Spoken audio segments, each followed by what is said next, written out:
हाय everyone, myself Chandra Chaudhary और आज हम करेंगे class 9th biology chapter 2 tissue. हम स्टार्ट कर चुके हैं और आज इसका लास्ट वीडियो लेक्चर है। दैट मीन्स आज हम करेंगे इसका लेक्चर नंबर 8 और इस वीडियो लेक्चर पे हम डिस्कस करने वाले हैं नर्वस टिश्यू। आपका epithelial tissue, connective tissue, muscular tissue को हम कंप्लीट कर चुके हैं, जो इसकी वीडियो आपको मेरे प्लेलिस्ट पे मिल जाएगी। तो चलिए स्टार्ट करते हैं नर्वस टिश्यू। तो देखिए, हमारी बॉडी में जितनी भी सेल्स होती है ना, उसके पास अपने आसपास के जो स्टिमुली होती है उसके प्रति रिस्पॉन्स करने की एबिलिटी होती है। ठीक है, तो यहाँ पर दो टर्म आते हैं, एक होता है स्टिमुलस, एक होता है रिस्पॉन्स। तो ये दो वर्ड आपको पहले समझने की ज़रूरत है, तभी आपको आगे की प्रोसेस समझ में आएगी।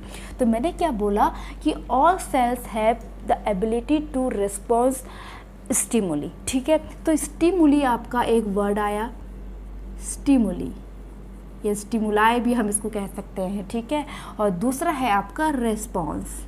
तो ये दो वर्ड आपको पहले समझने की ज़रूरत है। देखो, स्टिमुली क्या होता है? स्टिमुली कोई भी आपका एक्सटर्नल फिनोमिना आप कह सकते हैं, जिसके प्रति हमारी बॉडी रिस्पॉन्स करती है या हम रिस्पॉन्स करते हैं। तो यही आपका रिस्पॉन्स, आपका आंसर देना या आपकी बॉडी का आंसर देना रिस्पॉन्स है, और जिसके प्रति देना वो स्टिमुली है। अब आप इसको एग्जाम्पल से समझिए। देखिए, आप जब स्कूल जाते हैं, आप स्कूल जाके अपने फ्रेंड लोगों से बातें करते, हाय हेलो करते, क्लासेस में होते, जैसे ही बेल बजी, जब प्रेयर की बेल बजती है, तो आप वो जो बेल बजी, आप उस बेल को सुन करके आप जो प्रेयर ग्राउंड होता है वहाँ पर आ जाते हो। आपसे किसी ने कहा तो नहीं ना कि आ जाओ, बस आपकी वो बेल सुन के आपका बाहर आना। तो बेल बजना स्टिमुली है और आपका बाहर आना रिस्पॉन्स है। ठीक है, और एग्जांपल समझिए। देखिए, अगर आप जब घर आते हो, थक के हार के घर आते हो और भूख भी बहुत ज़्यादा लगी है और मम्मी बहुत यम्मी सा खाना बना रही है, तो वो खाने की खुशबू जब आपके नाक में जाती है तो आपके मुँह में पानी आ जाता है।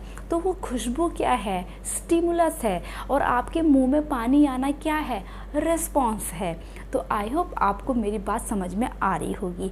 ठीक है, उसी तरह से देखो, हम जा रहे होते हैं या आप पढ़ाई कर रहे होते हो, आपकी मम्मी अचानक से कमरे में आ जाती है, आपको आवाज़ देती है, तो आपने पीछे मुड़ के देखा, तो वो आवाज़, मम्मी की आवाज़ क्या थी? स्टिमुलस। आपका पीछे मुड़ के देखना क्या था? रिस्पॉन्स था। ठीक है, या आप सामने से चल रहे हो, आपके सामने से बहुत अच्छी बिल्डिंग है या बहुत अच्छी कार है, आपने उसको देखा, तो वो कार क्या थी? स्टिमुलस। आपको उसका देखना क्या हुआ? रिस्पॉन्स हुआ। ठीक है, तो ये बहुत सारे एग्जाम्पल्स हो गए। तो अब यहाँ पर बात ये उठती है, भाई ये स्टिमुलस और रिस्पॉन्स में क्या क्या चीज़ें इन्वॉल्व हो रही हैं। तो यहाँ पर बहुत बड़ा रोल होता है नर्वस टिश्यू में या नर्वस सिस्टम जो हम ये बनाते हैं हमारे सेंस ऑर्गन का। देखो, मैंने कहा था ना, स्टिमुली क्या है? एक्सटर्नल कोई भी फिनोमिना। तो उसके बारे में भाई हमें पता कैसे चलता है?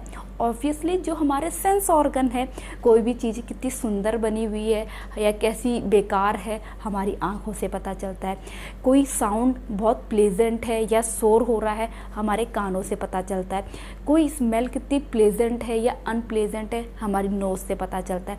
कोई चीज़ हॉट है या कोल्ड है, इसका पता कैसे चलता है? हमारी स्किन से पता चलता है। कोई खाने में नमक ज़्यादा है या कम है, या टेस्टी है या नहीं है, किससे पता चलता है? हमारी टंग से पता चलता है। So these are sense organ, जिससे हमारे एक्सटर्नल एनवायरनमेंट के बारे में हमें नॉलेज मिलती है।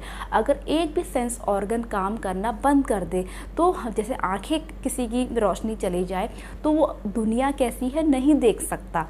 ठीक है, तो ये आपका हो गया स्टिमुलस और रिस्पॉन्स, और इसमें आपके कौन हेल्प करते हैं? कि सेंस ऑर्गन्स। कौन काम करेंगी? Sense organ. और वो कितनी होती हैं? आपने छोटी क्लासेस में पढ़ा है, 5 होती हैं। ठीक है, ओके, चलिए, ये तो बात हो गई आपके नर्वस टिश्यू की। अब ये नर्वस टिश्यू किन किन चीज़ों से मिलकर बना होता है? तो देखिए, जो नर्वस टिश्यू है ये मिलकर बना होता है आपका सबसे पहले ब्रेन, भाई ये कलर वाइट है, ये कलर येलो है, इसका पता कौन बताता है? ब्रेन में। आपके ब्रेन में पॉकेट्स ऑफ इंफॉर्मेशन होती है। आप जो छोटी क्लासेस में होते हैं आपको सिखाया जाता है बेटा ये ब्लू कलर है, ये रेड कलर है, ये ऑरेंज कलर है। वो इन्फॉर्मेशन आपके दिमाग में फिट हो गई। अब जब भी आप कभी ऑरेंज कलर को देखोगे तो ऑब्वियसली आप उसे ऑरेंज ही कहोगे, रेड नहीं बोलोगे। रेड कलर देखोगे तो उसे रेड ही बोलोगे, क्योंकि वही पॉकेट्स और इन्फॉर्मेशन आपके दिमाग में फिट है। ठीक है, कोई भी नई चीज़ देखते हो, आपके टीचर्स जो बताते हैं, आप वो इन्फॉर्मेशन आपके दिमाग में फिट होती है, फिर आप उसको भी दोबारा से देखते तो वही चीज़ें रिकॉल होती हैं। आई होप आपको मेरी बात समझ में आ रही हो। तो ब्रेन है आपका, और प्लस स्पाइनल कॉर्ड है, स्पाइनल कॉर्ड एंड आपके नर्व सेल्स। नर्व सेल्स, तो देखिए जो नर्व सेल है ना, यही सबसे पहली बात तो यही तीन चीज़ मिलकर क्या बना रहे हैं? आपके नर्वस टिश्यू बनाते हैं या नर्वस सिस्टम बनाते हैं, ये तीन चीज़ मिलकर। ठीक है, तो जो नर्व सेल है इसे हम न्यूरॉन भी कहते हैं। Neuron important star mark. और यही न्यूरॉन आपकी यूनिट होती है, unit of nervous system. Nervous system. अब ये न्यूरॉन हमारी सेंस ऑर्गन में प्रेजेंट होते हैं। ठीक है, रिसेप्टर होते हैं और इफेक्टर होते हैं। अभी इतना मैं डिटेल में नहीं बताऊंगी क्योंकि ये आपका क्लास 10th में है। तो देखिए, आप बस इतना समझिए कि जो न्यूरॉन्स होते हैं वो सारी हमारे सेंस ऑर्गन में प्रेजेंट होते हैं।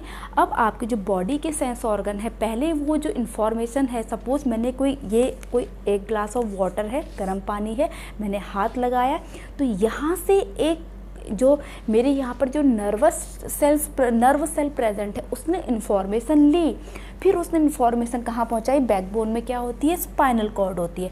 स्पाइनल कॉर्ड तक पहुँचे। स्पाइनल कॉर्ड कहाँ अटैच होता है? आपके ब्रेन में। वो ब्रेन तक ले गया, फिर आपका ब्रेन आपको बताता है कि पानी गर्म है या ठंडा है। लेकिन ये जो एक्शन होता है बहुत ही ज़्यादा क्विक होता है। ठीक है, ऐसा नहीं कि जैसे मैं बता रही थी स्लोली, ऐसा नहीं होता, कि बहुत ही जल्दी होता है। ठीक है, और इसकी जो यूनिट है वो न्यूरॉन है। अब आपको यहाँ पर पढ़ना है न्यूरॉन का डायग्राम। ठीक है, और जो मैंने कहा ना कि आपने कोई बॉटल टच करी फिर उसकी इन्फॉर्मेशन गई, उस इन्फॉर्मेशन को हम क्या कहते हैं? नर्व इम्पल्स कहते हैं। क्या कहते हैं? इन्फॉर्मेशन जो भी होती है, इन्फॉर्मेशन वो आपकी क्या होती है? नर्व इम्पल्स होती है जो ट्रांसमिट होती है। ठीक है, ट्रांसमिट टू द ब्रेन तक जाती है। फिर ब्रेन आपका डिसाइड करता है कि क्या करना है। बहुत ज़्यादा गर्म है नहाने का पानी तो और पानी मिलाना है उस पर, ठंडा पानी, या सही है तो नहा लेना है, या थोड़ा ठंडा हो रहा था और मिलाना है, लाइक दिस। ठीक है, तो चलिए अब न्यूरॉन का डायग्राम हम सीखते हैं। ज़्यादा नहीं है आपके इसमें, बस जितना है उतना ही हम पढ़ेंगे। न्यूरॉन का हम ड्रॉ यहाँ पर बनाना सीखते हैं, बहुत ही इजी है। देखिए, जो न्यूरॉन्स हैं आपके, वो आपके ब्रांच्ड, पहले यहाँ पर बना लेते हैं न्यूरॉन का डायग्राम, आप भी सीख लीजिएगा। ठीक है,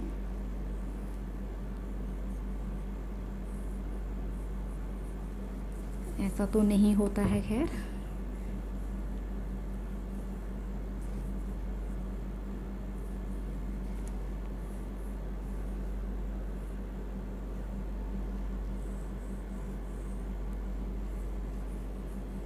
तो ये है, यहाँ पर आपका न्यूक्लियस है, यहाँ साइटोप्लाज्म भरा रहता है, एंड यहाँ से आपकी निकली रहती है, इसको नहीं बनाते,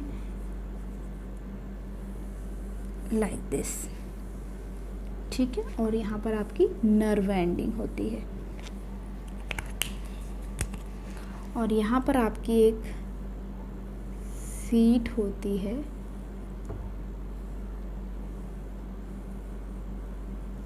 ओके, चलिए लेबल कर लेते हैं। तो अब आपको यहाँ पर जो ये दिखाई दे रहे हैं, इन्हें हम कहते हैं डेंड्राइट्स। डेंड्राइट्स, ठीक है। और यही डेंड्राइट, जैसे मैंने कहा ना हॉट, अभी ग्लास का वाटर का आपको एग्जांपल बताया, हमने टच किया, तो सबसे पहले जो इन्फॉर्मेशन जाती है नर्व सेल की वो डेंड्राइट्स में ही जाती है, ठीक है। ये आपकी सेल बॉडी है,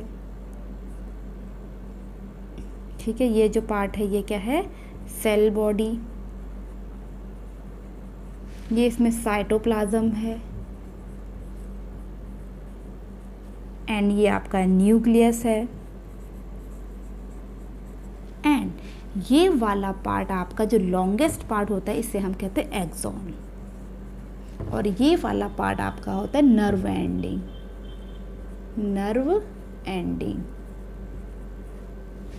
ठीक है। अब यहाँ पर प्रोसेस को समझिए। जैसे कि मैंने कहा सबसे पहले इन्फॉर्मेशन कहाँ जाती है, डेंड्राइट्स में जाती है, वो यहाँ से सेल बॉडी में जाएगी, देन एक्सॉन में जाएगी, देन नर्व एंडिंग, फिर एक छोटा सा गैप होगा जिसे हम साइनेप्स कहते हैं, ठीक है। अभी आपके उसमें नहीं आएगा क्योंकि क्लास 10th में ये साइनेप्स होता है। देन अगेन एक और नर्व स्टार्ट होगी, और ये नर्व होते होते आपके स्पाइनल कॉर्ड में जाएगी, फिर जाके वो ब्रेन में जाएगा। ओके, इतनी बात क्लियर है। यहाँ पर जो सीट होती है वो माइलिन की सीट बनी होती है। किसकी सीट होती है, माइलिन की, माइलिन की सीट बनी होती है, ठीक है। ओके, इतनी बात समझ में आई। और जो यहाँ पर आपकी इन्फॉर्मेशन जाएगी उसको हम नर्व इम्पल्स कहेंगे। अब यहाँ पर जो नर्व न्यूरॉन होते हैं वो लगभग 1 मीटर तक हो सकते हैं। क्लियर, समझ में आ गया। ओके, तो ये था आपका आज का वीडियो लेक्चर, जो था आपका नर्वस टिश्यू में, जो आपको हेल्प करता है स्टिमुली के प्रति रिस्पॉन्स करने की। और स्टिमुली और रिस्पॉन्स मैंने ऑलरेडी आपको समझा दिए हैं। तो टेक अ स्क्रीनशॉट, आप इसका स्क्रीनशॉट ले सकते हैं, और ये डायग्राम जो है इसका आप स्टार मार्क कर लीजिएगा। और ये 99% चांसेस होते हैं कि आपके एग्ज़ाम में इसके बारे में पूछा जाता है या ड्रॉ बनाने को आ जाता है, ठीक है। तो आई होप आज की जो वीडियो लेक्चर है आप लोगों के लिए काफ़ी हेल्पफुल रही होगी। वीडियो अच्छा लगा हो तो please hit the like, leave the comment, subscribe to my channel and press the bell icon. मैं मिलूंगी अपनी नेक्स्ट वीडियो के साथ जिसमें हम न्यू चैप्टर को डिस्कस करेंगे। तब तक के लिए stay tune, stay healthy, stay connected, bye bye.